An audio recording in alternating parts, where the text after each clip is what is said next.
بسم الله والصلاة والسلام على رسول الله. تعالى النهاردة كده اقول لك ازاي تعمل احلى كوردون بلو في الدايت وجنبه صوص تقدر تاكله معاه ومن غير ما تلخبط الدنيا. بسم الله. معانا كيلو صدور فراخ، تمام، متبلينه بملح، معلقة صغيرة ملح، معلقة صغيرة بابريكا، معلقة صغيرة توم باودر وبصل باودر وفلفل اسود، ونسيبه ايه في التتبيلة من ساعة لثلاث ساعات او 4 ساعات. بعد كده هنفضل نخبط على البانيه.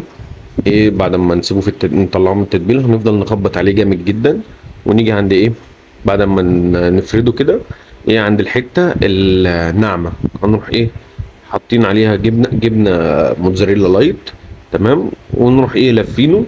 انا ما حطيتوش في الفريزر، انا يا دوب على طول لفيته ورحت ايه جايب فيجيتار حار وحسبته من ضمن سعراتي، ورحت ايه حاطط عليه حطه في الفيجيتار براحتي. انا كنت نازل عليه ببيضايه في وسط التتبيله، سايبه في التتبيله ببيضايه، فايه شرب هو الكلام دوت الفيجيتار. وهنا ايه بالظبط 25 جرام زيت زيتون، رحت منزله عليه دهن الثلاث قطع اللي انا عملتهم، ورحت ايه حطيته في الفرن على درجة حرارة 180 لمدة 35 دقيقة بالظبط لغاية اما ايه اتحمر خالص.